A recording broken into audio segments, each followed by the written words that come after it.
like an envelope.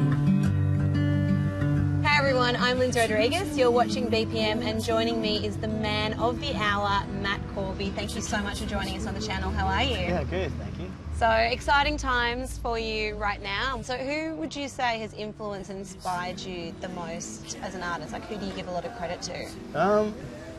I guess when I was like older, when I was 15, people were getting me into like records, good records, old records, like Crosby, Stills, Nash & Young, and stuff like that. And, I listened to like a lot of old soul. I was introduced to like Otis Redding and Sam Cooke and Buddy Guy. And all of my dreams are in your hands.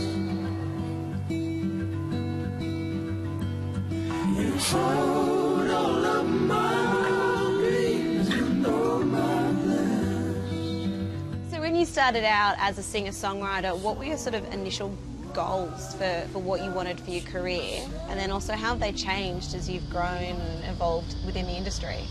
I think it kind of came from like really an adverse scenario, like the way, like when I wanted to start writing songs, it was because I was really down in the dumps kind of thing. And it wasn't anything that I thought I would actually doing as far as a career, because it was just one of those things that like when I just felt like crap. It was your catharsis? It was, yeah, it was the thing that sort of released everything. It kind of got it out, and a lot of it was being subjected to fame when I was younger, which scared me. Well, I was gonna, okay, so obviously 2007, you're 16 years old, Idol happens. Yeah. Suddenly, all eyes are on you. What are your memories of that time? Like so you just said it was scary. Yeah, honestly, it was just fear. Like, there was people in that show that were cut out to have that kind of attention. There were people that weren't, and like, I can safely say I wasn't. It just like, I just don't know what to do with it. Like, I don't know what to do with people coming up to me and saying things, like positive or negative. All of my strengths and weaknesses. So is that what prompted your move to London? Did you just want to get away Yeah, from... 100%. Okay. Yeah, I needed to leave. I just maybe some clarity, some sort of peace of mind for a bit. Just be somewhere where I can play, because it was all for music. I wanted to play to people, like, subjectively, you know. I wanted to like have people listen and either like it based on its merit or not. And I really enjoyed it. Like, I had so much fun over there. Like, it was pretty lonely, but it was good. It really did clear my head musically. Sleep now under my skin and show you try to conjure the wind and ease my mind. How did you find that you'd evolved as an artist by the time you came back home? I think it was more as like performance based. I changed a lot. I changed the way I was on stage. I used to be really, really self-conscious on stage. The crew around me that worked with me would get upset that I'd never open my eyes in a set. Like in 50 minutes, I would keep them closed the whole time, because it's the only way I knew how to sing. Because like I never performed. I just sang and played. But it's like, I think coming back from the UK, it kind of helped me realise that, you know, there's other ways to communicate with an audience other than just being like vocally good or instrumentally good. Our eyes the truth, we've come to know the stories returning us home. I know for a while there you just didn't want to do music. What was the reason behind that? I guess I had a bit of a rough trip the last time I was in London. It got pretty hard for me to play, just because I think I was in a really bad mental state. And I came home, I had a bit of a breakdown, and everyone was pretty mad with me because I was just acting like a child. And so I kind of was just like, well, I'm just not going to play for a while and just put my head into gear, kind of. And it was actually the best thing I could have done. I pretty much stopped playing, I stopped writing. I set up a little job working as a barista in a coffee shop. And I just realised, like, halfway through the year, I was like, what am I doing? Like, I really want to play music still. So we put on these garden shows, and then that was fun, and then I was like, I want to make a record. Now I must try to win them back somehow.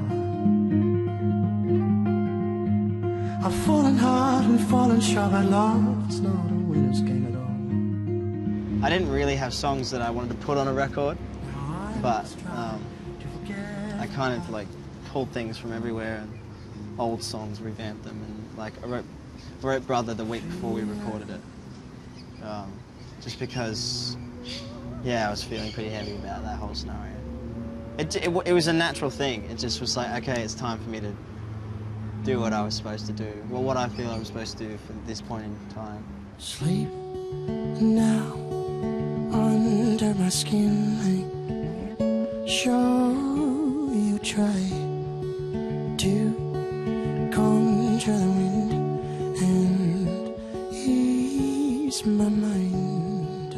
Brother, which you performed for us beautifully, it's a gorgeous song. It really shows off your vocal range. Like, you go from this beautiful sort of whisper to this guttural like growl. Like, it's amazing. So tell me about how this song came to life.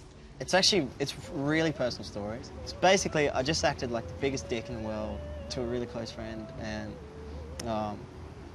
it just like, it kind of ruined me for a couple of months. It's amazing what guilt can actually do to you, like guilt can do to a person. So is this song like your redemption? Well, I wouldn't say redemption, I was just like, it's one of those things, you know, I was down and I needed some way to just say what I needed to say. You couldn't help but your neighbor. You couldn't tell it to his face. You were fucked up by the blame. Oh, somebody call out to your brother. He's calling out your name. But is everything good with the mate now? Yeah, yes and no, you know. Time heals all. So they say. Then we've got Souls Afire. That song came from, I wrote that when I was in London at the start of this year, and it was one of those things. I was hanging out with Ben, the keyboard player of Mumford, and I just played this show, and it was at Ronnie Scott's, like, legendary jazz venue, and no one listened, and like, I was really bummed. I was actually really mad. And it will become undone.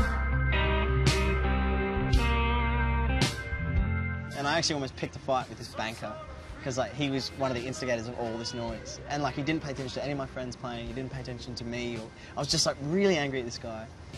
But like, and I went to Ben and I was like, pretty upset. I was just having a go at the gig and whatever, the situation. And he was just like, just write a song about it, you dickhead. So come on in, hold on to that firm belief that your soul is afire. And forget your petty crimes now. So Untitled, it's so beautifully melodic. To me, it kind of sounds like a lullaby. So I'd love to hear the story behind this song. This song was about, well, this song was about a girl that I was dating, and pretty much like she was one of the closest things I ever had to love, and we split because I left overseas, and I was kind of like a bit afraid of having that, you know, like any male, afraid of commitment. And I know why you did not follow me. Pride swallowed me, then led me astray. Anyway, I came back home and there was this letter waiting for me, which was from her. It was basically a letter telling me everything that I did wrong. It was heavy, it was like 17 pages. So I threw your letter into the flame. Well, Into the Flame has been described as lyrically raw and endearingly honest, and I have to say that I couldn't agree more. And Matt, I just want to wish you all the best of luck on everything that lies ahead of you. I think there's a lot of exciting things to come, and I can't thank you enough for being a part of BPM today. So, my pleasure. Thanks so much. No worries, thank you.